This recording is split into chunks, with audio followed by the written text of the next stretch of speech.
Shalom, welcome to the Jewish View. My name is Rabbi Nachman Simon with the Chabad House of Delmar, together with my co-host Mark Vonich of Statewide News Service, jbiztakevalley.com, and now columnist for the Jewish Press. I'm having a lot of fun doing all of that, and I talk about in my column how government relates to the Jewish community, or doesn't, as the case may be.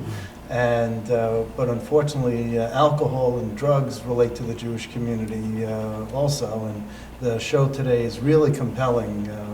And we have Robert Lindsey, the Chief Executive Officer, CEO of Friends of Recovery New York. Welcome to the Jewish View. Thank you very much. And next to him is Eric Dyer, who's an Albany resident in long-term recovery, who happens to be Jewish as well. So, thank you for having me. Well, the first thing is Mark mentioned it, but usually when people say alcoholism and drug abuse, that's not a Jewish issue.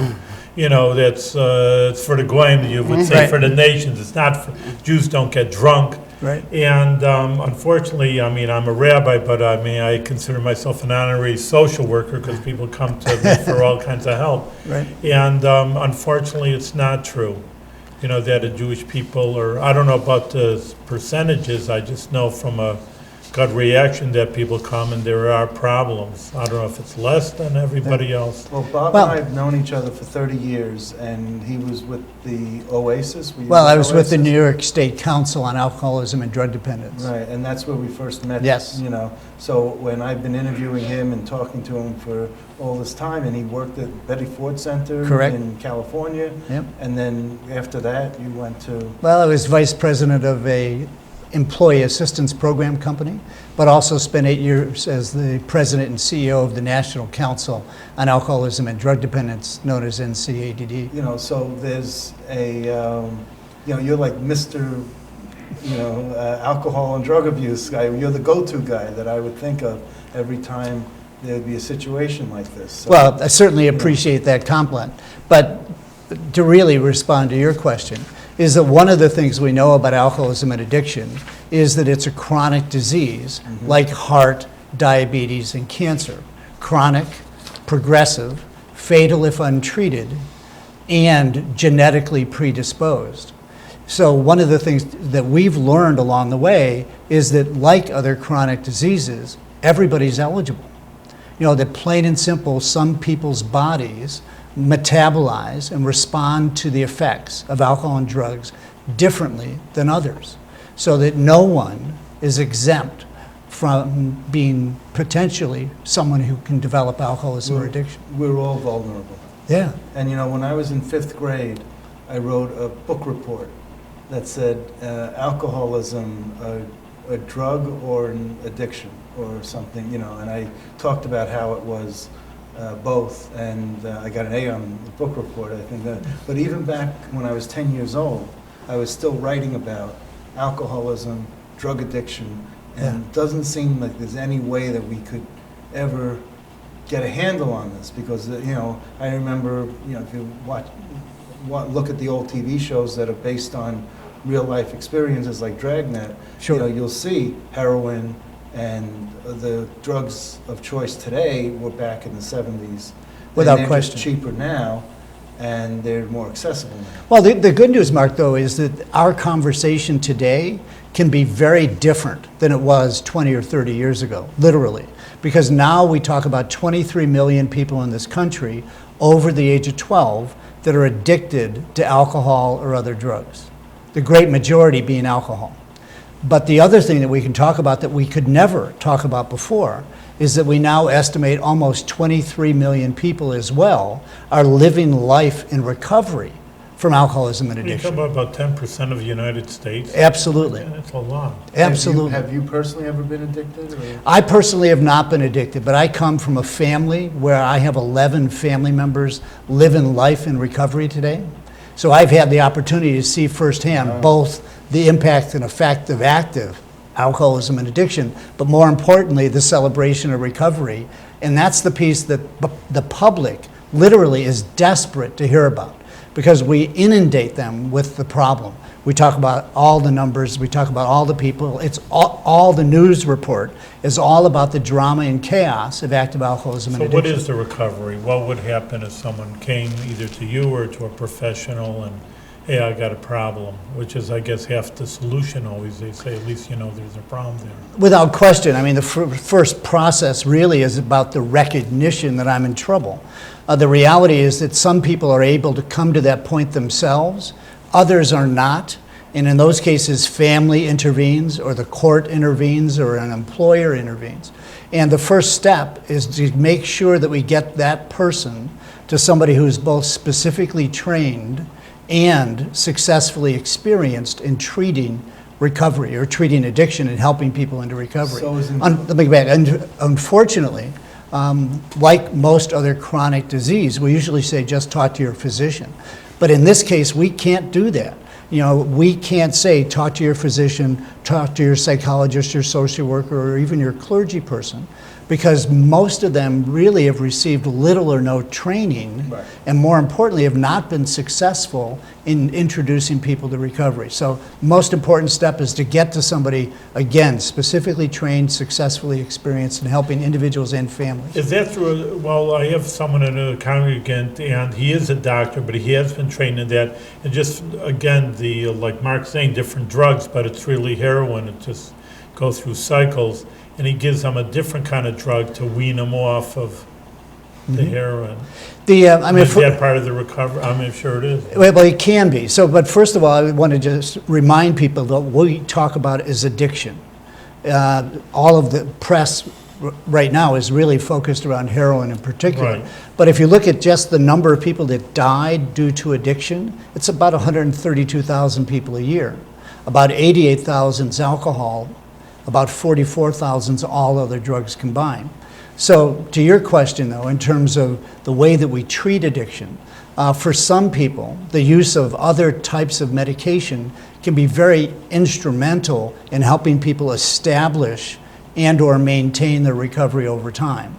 The great majority of people in recovery today have done it through an abstinence-based recovery, but there's lots of other people that have found other ways in terms of establishing and maintaining their recovery as well. How? In which ways? Well, I mean, you certainly, all of us are familiar with programs like Alcoholics Anonymous, Narcotics Anonymous. You know, those 12-step programs have been very effective. Other programs like Smart Recovery, Celebrate Recovery. There's a number of other mechanisms that are out there for people that have been very helpful in their recovery. So faith, for many people, is an integral part of their recovery. Along with the other care and support that they receive in the community. So talk a little bit about incarceration versus treatment. And I want to bring Eric in Absolutely. after you answer this, but I just didn't want him to be sitting there. But, Oh, absolutely. Eric's got a lot to say about all of this as well. Talk about incarceration versus treatment. Well, I think that the reality is that if you look at the way that as a culture that we respond to alcoholism and addiction, we traditionally have responded to the symptoms. Behaviorally, we've dealt with the criminal justice side of this issue. On the health side, we've dealt with the gastritis, pancreatitis, broken arms, legs, cirrhosis, fatty livers. On the emotional side, we deal with the stress, anxiety, depression, the marital family relationship issues. But in all of those cases, those are in most cases the result of someone's addiction. And treating those issues, independent of addressing the addiction as a primary illness, we will not be effective.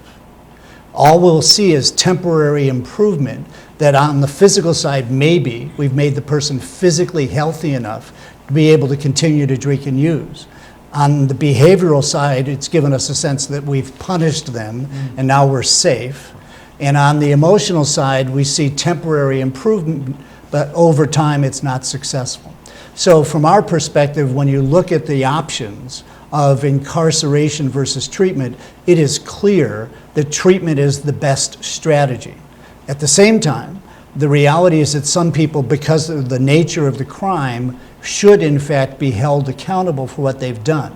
But while they're incarcerated, we should be engaging that person in treatment. It is the only way that they will not become reincarcerated, is by treatment and recovery supports in the community when they leave. So can people go through treatment programs without being incarcerated? Like, could there be a leniency to try treatment instead of incarceration? Without question, there are a number of alternatives that have been created. Probably one of the best known is drug treatment court. Drug court has been extremely effective in, number one, holding somebody accountable while at the same time engaging them and supporting them while they're in treatment. And if in fact they're unsuccessful in treatment, you have the legal mechanism to incarcerate. Because But- jail doesn't solve the issue. That just gives them, Well, it's Mark. 3 hots in a cot. Right, it's the equivalent of bringing somebody into the emergency room, doing an x-ray and saying your leg's broken, and 3 months later they come back and their leg's still broken. We've done nothing to intervene. The assumption always was is that we could punish our way out of the problem. The person would come to the realization that they can't use alcohol and other drugs I safely. go to the prisons Ineffective. also, there are social programs. I think Correct. they're inadequate. Yes. But, just for the record, there are social. There's no question that over the years, we've established some good programs in jails.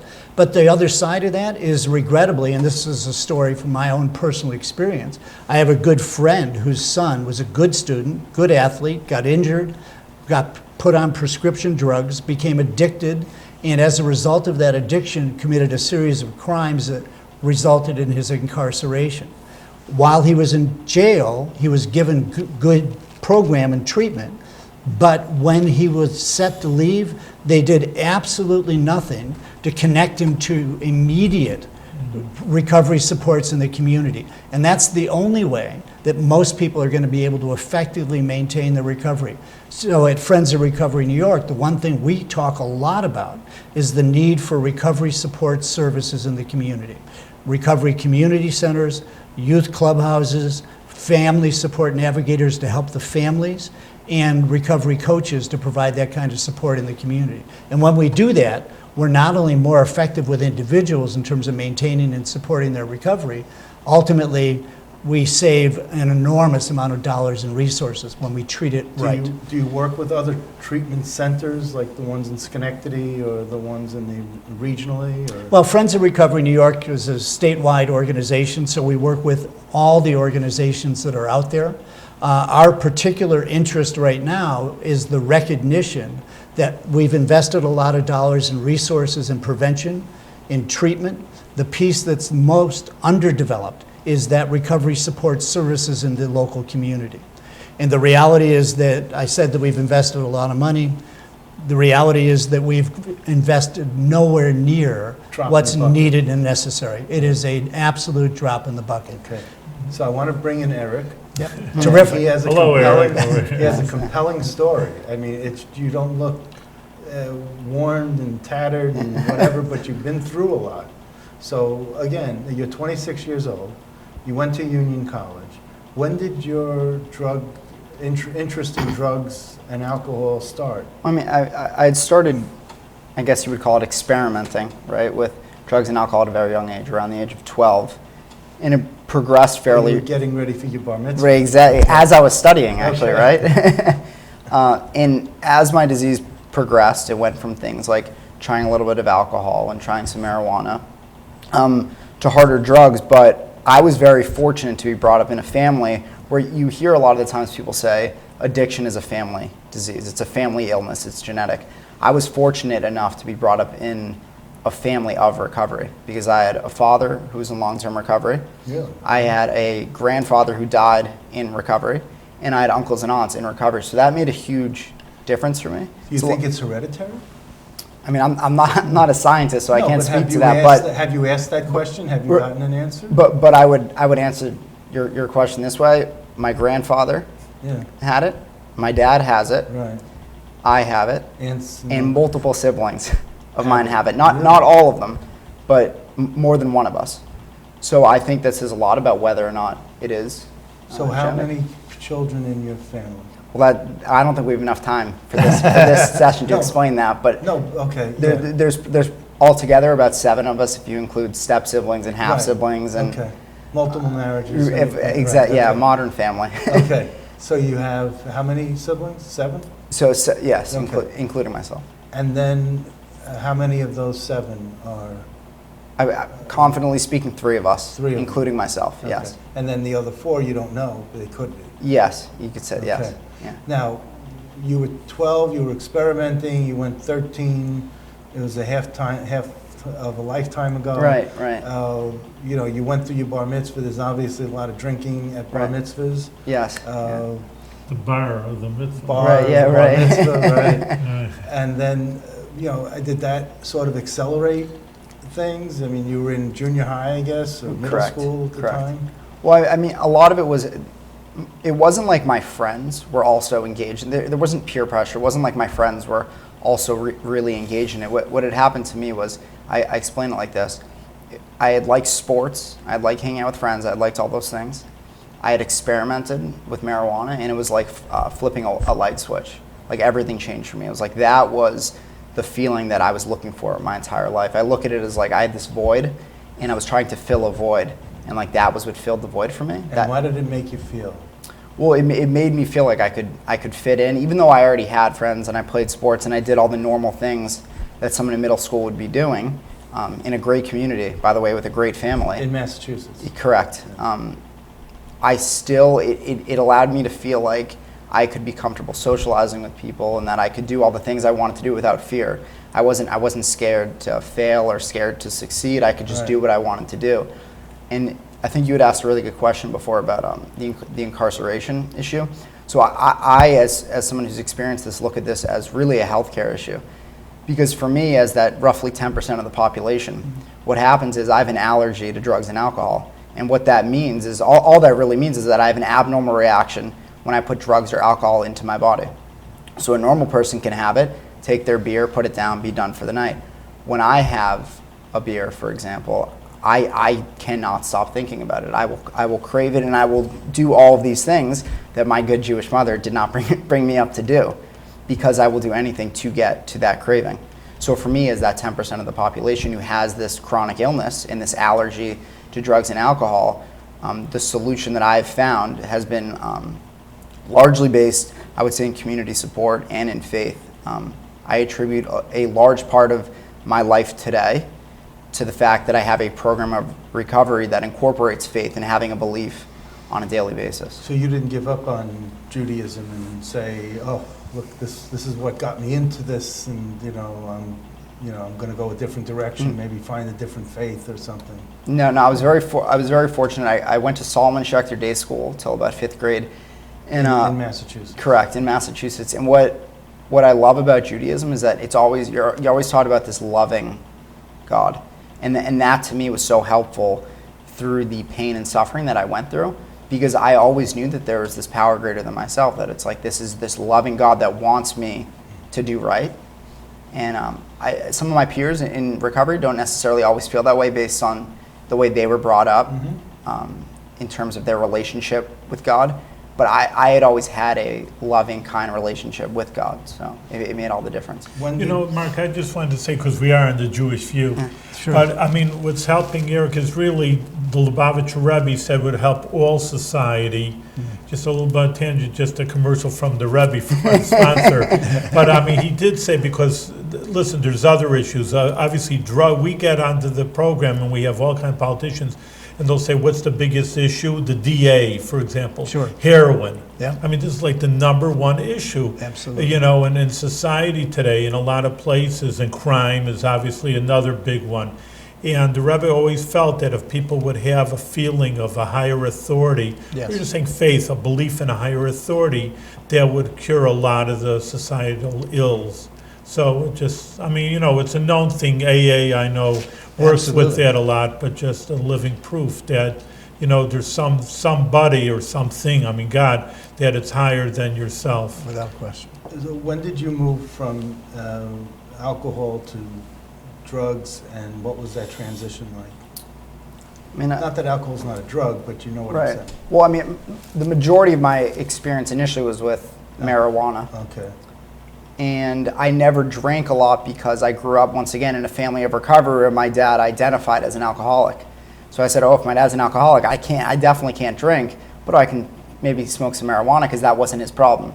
And I came to later find out that his problem was not just alcohol, it was a whole host of other drugs. And so I would say probably around the age of 17, 18 is when it really started to progress. And where were you in your life at the time in educational? Were you at Union yet? Or? I was at Union College. I wouldn't attribute it though.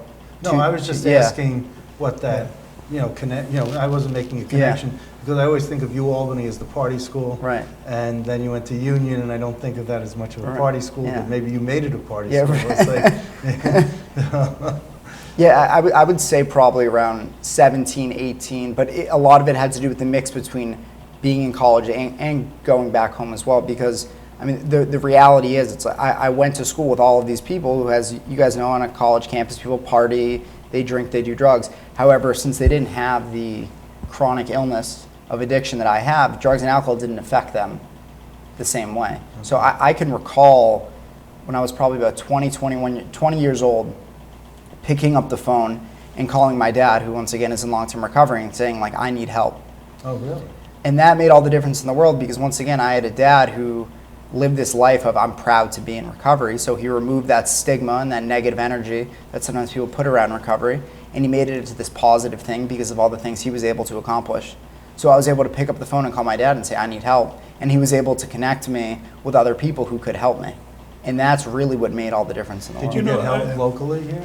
I eventually, I got a little help here through the college, but then eventually I went back to Eric, Boston. that's interesting that you say that, and I think that's a big lesson for a lot of people and our viewers.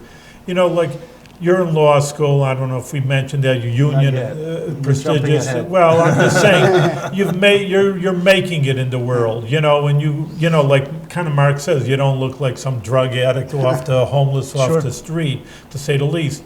And, here you go on TV and, you think, hey, I had a problem. I mean, a lot of people would just hide it, Sure. Okay, no, you don't. I mean, I met you before. We worked out at the JCC.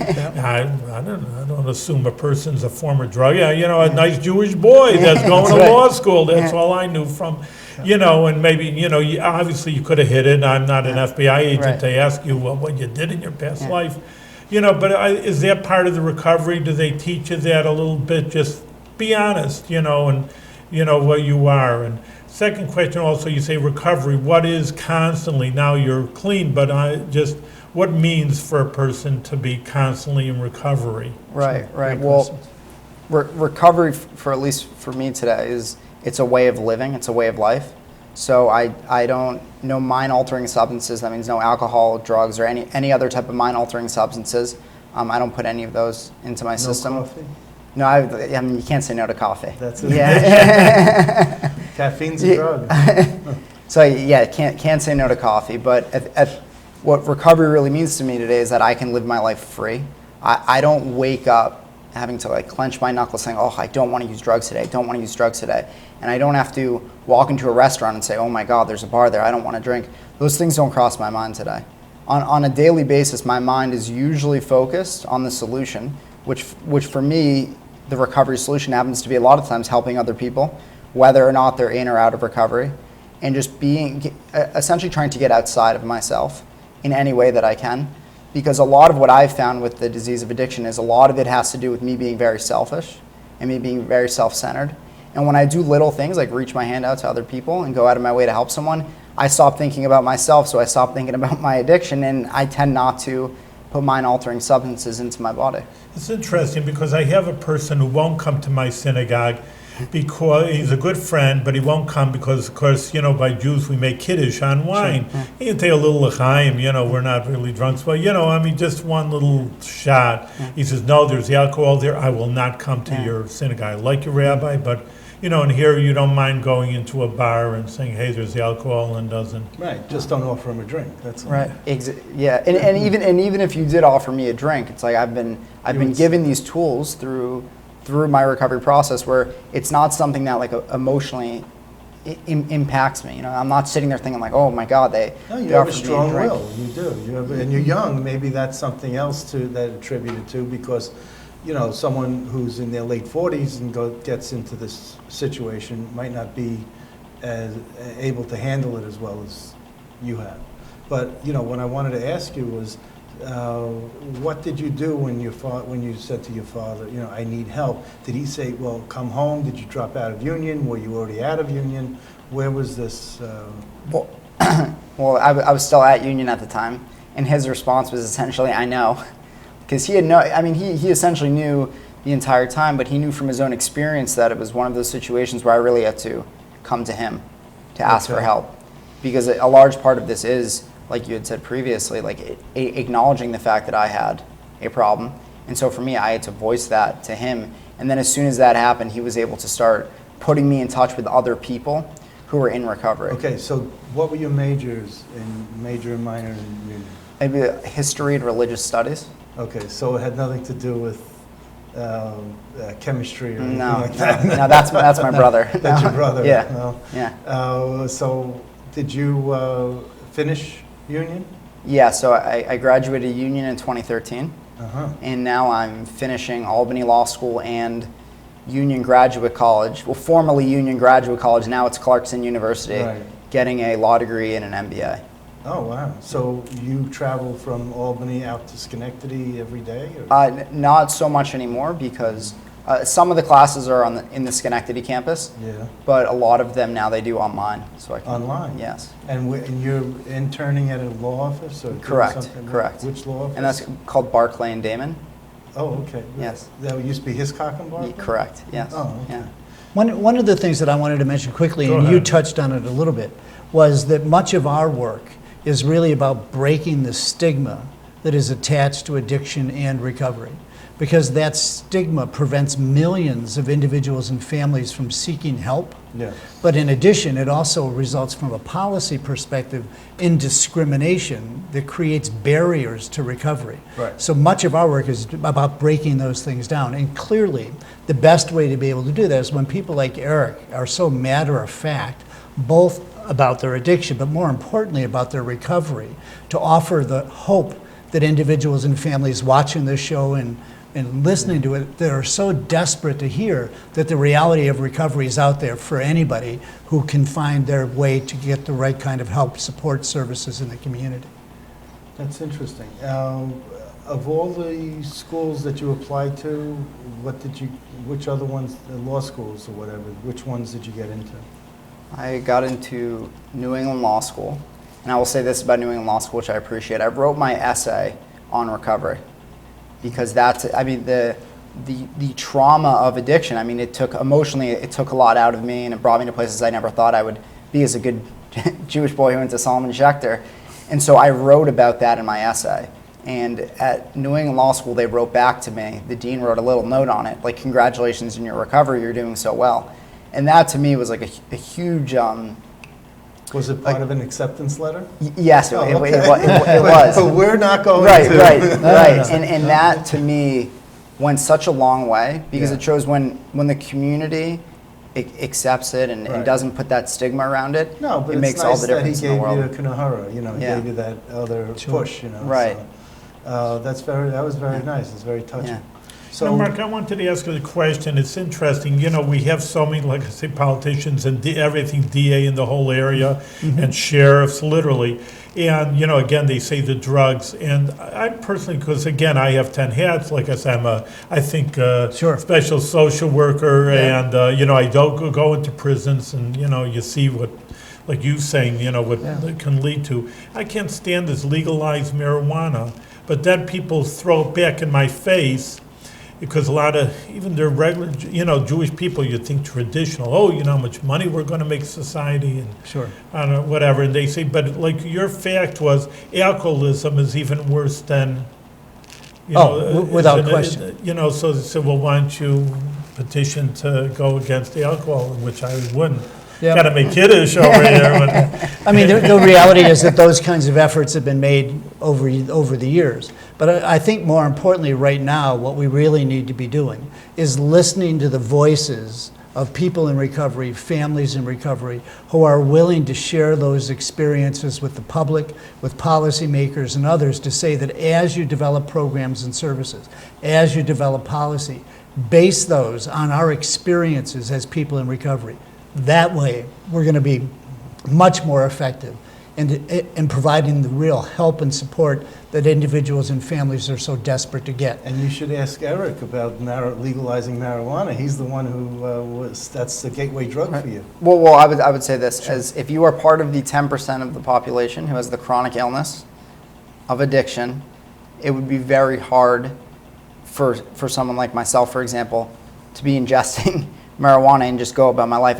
Once again, it's not possible because of that allergy I talked about for someone like me. So at the end of the day, it's the 10% of people who have this illness are going to have this illness. So whether marijuana is legal or not, it's not going to make a difference to the people with this disease. The other one, just very quick, is that the marijuana that's being sold today is a completely different product than what's been available historically. And as a result, more the rate of addiction we're going to see is much higher. Why is Because that? the level of delta Yeah, 9 Eric, why is that? tetrahydrocannabinol, the high producing element in marijuana, is much higher than it's ever been. And as a result, it is much more They addictive. do it because it's sadistic, because they want people to get Without, hooked. without question. The That's what reality they is, want you to- if, from a business standpoint, real simple, if you can sell a product that people become addicted to, you've got customers for life until they either stop drinking or using, incarcerated, or that they end up dead from their addiction. You know- So the reality is, selling addiction is a very powerful business model. I just want to bring up two small points. Eric, your whole life would have been different if Wow, you had committed a great point. crime. While if you didn't go for treatment and you had broken into a liquor store or broken into someone's house to get money and jewelry to buy more drugs, I mean, you wouldn't be in law school. Absolutely. Yeah. You know, your whole life. So you got off this slippery slope early, Right. and that's a great testament Yeah. to you. And just to add to that, I really like making this point. Because I had a family that was so open about recovery, the consequences my dad faced to get into recovery were far greater than the consequences that I faced. And then when I went to get in recovery, I had some consequences, but nothing major, nothing close to my dad. And then when my younger brother went to get into recovery, he had less consequences than I did. Fewer consequences. Fewer consequences. And I attribute that to the fact that when people are open about it and they remove that stigma and they want to talk about the solution rather than the problem, that can happen and the consequences can be avoided. You know, so you never dealt with the incarceration part, which is great. And Bob, I just want you to know what you do isn't done for free. So you have fundraisers, you Without have question. other ways of money coming into your organization. You do have a Recovery Fine Arts Festival. I don't know if Any government money? We do have a grant from the Office of Alcoholism and Substance Abuse Services, but certainly, Mark, your point about the community becoming invested in the solution. Right now, we're grossly overinvested in the problem. It's time to invest in the solution, and recovery is the solution. So donations and contributions is a very, very important part of the work that we do. What's your budget, or what do you need? Budget right now is about $600,000 a year.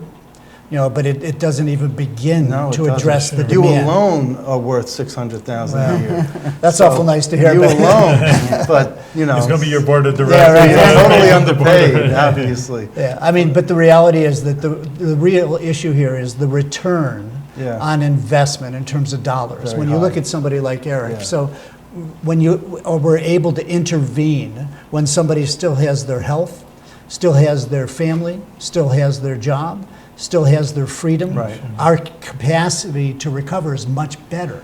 So the earlier we intervene, the better. Well, that's why I asked about the government, because I know, how much does it cost to incarcerate? $60,000 Well, a I was year. going to say that, yeah, 60,000. Yeah. So if you could just, a handful of people, how much, I mean, it goes on like, say, a ripple effect. These Absolutely. people are working, they're paying You taxes, they're bet. not incarcerated, et cetera, et cetera, et cetera, You bet. and they're good citizens. And, I mean, that's why I say the government, instead of putting, billions of dollars into prisons, should. Absolutely. better So one of the things we to your say to program. policymakers and to the public all the time, it's time to stop investing in the problem and start investing in the solution, and the Excellent. solution's recovery. Excellent. We're out of time. We're going to Thank have you to very ask you much, back because it really is so interesting. Glad to. And I think it's really, like it is, as everybody says, it's the number one issue in society today, I think. And you're doing great work, both you and Erica, it's great. And you say in Hebrew, Yashakeh, good job for what you're doing, what you will be doing, and great success with good And health. on top of that, Thank you. Eric is engaged, so you're Mazel starting tov. a Mazel Mazel Tov, tov. and you're starting a new chapter in your Yes. life. Put everything behind you, move forward. Yes. Mazel Thank tov. you. Only you, the best thank of you. success. Thank you.